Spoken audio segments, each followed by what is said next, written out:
Ja, so nach dem Ausschnitt von Sabotage Qu'est-ce haben wir jetzt nun Apoptygma Berzerk. Und ja, Apoptygma Berzerk ist zum ersten Mal hier in Deutschland. Auch heute Abend Premiere beim Indie Market, bei dem Konzert. Ja, und wir beginnen einfach mal. Und ja, you are here for the first time in Germany. It's okay? Yeah, this is the first time in Germany. We haven't played so many times outside Norway. I mean, we played in Denmark and Sweden, but never this far from home, no. Yes. Do you see something from Germany, from the cities here, Gelsenkirchen or Bochum or Kiel? Oder irgendwas so? Well, I haven't been very much out. The only things I've seen is the things I've seen on the way from Kiel, but I've seen what I wanted to see, the Ruhr district, and I mean, this district has inspired bands for so many years, this industrial area, and I think it's very interesting to see this closely, to see what has inspired bands like Die Krups and Kraftwerk and DIF. So, what do you think about the indie market? Have you seen the people? What do you think about? Yeah, I've been around here myself, and I've bought some records, and I've been looking at all the people and stuff, and I mean, I really like it here because it's a nice atmosphere, and it's starting early in the morning, and people can go around, talk to each other, go and buy some records, get something to eat, and watch the hair show and everything, and then there will be concerts afterwards. It's like a big multimedia event. And I really like this because we never have this in Norway or anything, so it's a new experience for us, and we really like it, yeah. Yeah. So let's talk about the first project, Apoptygma Berzerk. You have a second project. One moment. I was in hell. This is the second project. I see it in a newspaper called Sublime. Is it okay? Yeah, I mean, this side project is with a singer and our merchandise man, and they have this project called I Was in Hell, and it's like a combination of In the Nursery and Dead Can Dance, very gothic, dark wave style. And it's really good. I'm not involved in that at all, but I really like this stuff, and I think they will be releasing a record this autumn. Okay. Can you say something about the beginning of Apoptygma Berzerk, when the project started? Well, formally it started in 1990 with the first demo tape, Victims of Mutilation, which were sold in the underground and so on, and it was sent to different record companies, and a Norwegian label called Tatra Records, they wanted to give us a chance to release a record and so on, and we released the first 12-inch in 1991 called Ashes to Ashes. And this was only printed in 500 copies and so on, because the music style from Apoptygma changed so much, and we have never reprinted that one. So we started to work on some new material, and in 1992 the first CD single or EP came out called The Second Manifesto. And this has been somewhat more like a cult hit here in Germany, I think. It's been the song Spiritual Reality, they played it on the clubs and so on. And club hit here in Bochum or Dortmund or Gelsenkirchen. Yeah.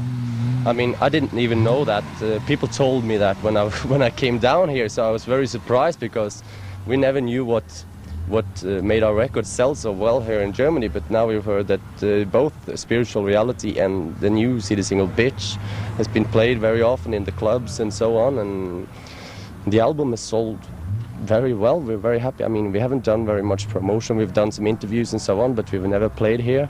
And I think that our German label Hyperion, they've done a good job with our stuff. So we're really happy about the German market, because that's our largest market. I mean, we hardly sell any records in Norway because there's not a big scene there. Yes. Okay. Another question is, where do you find the intention for your music, or for the text of the songs? How do you create the songs? Because of the new CD, the new album, there's some songs are very aggressive and other songs are more atmosphere. How do you find the way to produce the songs? I think that most of this comes from our inspiration, the way we are inspired from other kind of music, because we like the old stuff from the 80s, like the old synth pop stuff and things, and we like Dead Can Dance and Cocteau Twins and Sonic Youth and Dinosaur Jr. and Front 242 and so on. We like so many different bands, and all these bands together in a mixture makes Apoptygma Berzerk, or at least I think so, because these are the things that we use as our inspiration. And for the lyrics, that's very much the thoughts of our singer Stefan, who's thinking very much and writing down his crazy lyrics and so on. So I mean, sometimes even I don't understand his lyrics, but that's not important, because he's meaning something by his lyrics, and I think he's writing very good lyrics as well. So we're happy with it the way it is today. Okay, at this time we'll make a short break and we show the people a short. Sind wir bei dem zweiten Teil mit dem Interview von Apoptygma Berzerk. Der Heiko hat ja den ersten Teil gerade gemacht. Neben mir kannst du dich vielleicht noch mal kurz vorstellen. What's your name from Apoptygma Berzerk? What's your real name? You think about my name? Well, I'm Per Aksel Lundgreen. That's my name. Per Aksel. Yeah. Okay. I have a question about your inspirations for your music. Here in the German scene there are also influences for electro bands like Duff or Nights App. What are your influences in your music? Well, in German music, I mean, of course, Duff and Die Krupps and Kraftwerk, but also bands like, you're going to laugh now, Hubert K.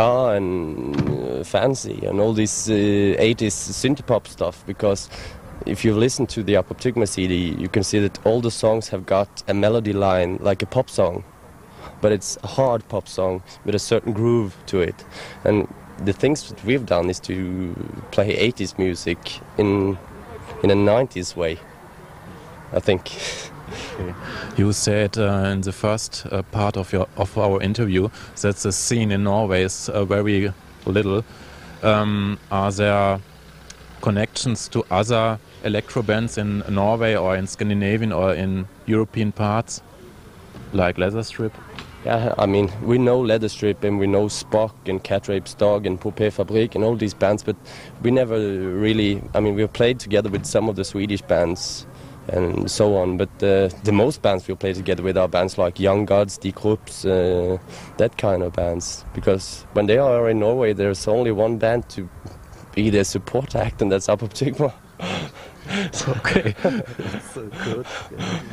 Good. I have now a question to your tour. Maybe you can say it, our fans or your fans, where the tour is. Well, we have not settled any tour yet. I mean, there's so many people speaking about the tour for Apoptygma together with other bands and so on, but the only thing I know that's almost sure is that we're going on tour together with Sabotage this in September, October sometime, and they are setting up the route to where we're going to play and so on. So I don't even know where we're going to play. I know that we're going to play in Waregem in Belgium and of course Frankfurt, but I don't know any other places, not yet. But you can get the information from Sabotage later. And okay, I have now a question to the selling of, or the selling records in Norway about your album.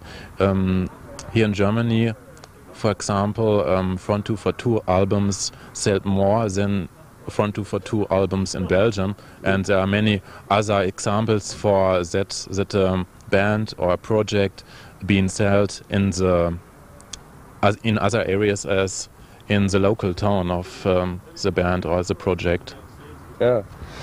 I can recognize that, I can tell you, because, I mean, I don't think we've sold more than 1,000 copies in Norway. And we'd been hoping for more because we've been in most of the big newspapers and so on Norwegian television. But there are not enough people. I mean, there's living 4 million people in Norway. This is the same as in this district, isn't it? So there's not so many people to buy the records anyway. But I mean, I don't know how many we've sold in Germany, but I think 3,500 or something. And it was released here the 15th of January. So we're very happy about that because we haven't done much promotion and we've never played here before and so on. So we hope that when we go on tour later, that this will increase the record sales. But it's not the most important thing for us how many records we sell. The most important thing is that the people that buy it, they really like it. Is there planned in the future a new album or a new EP or a video?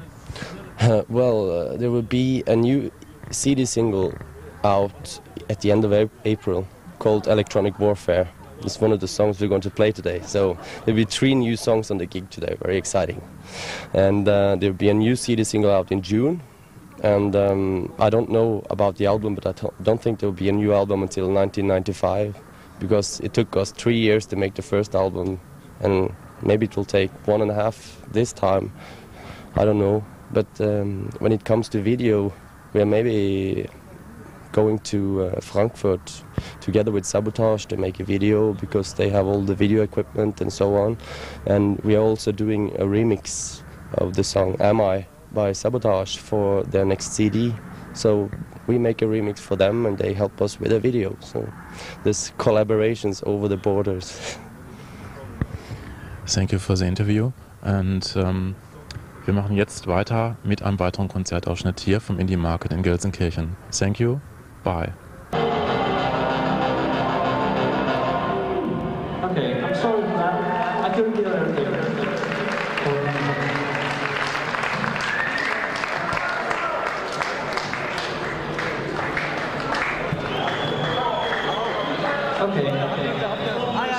Okay.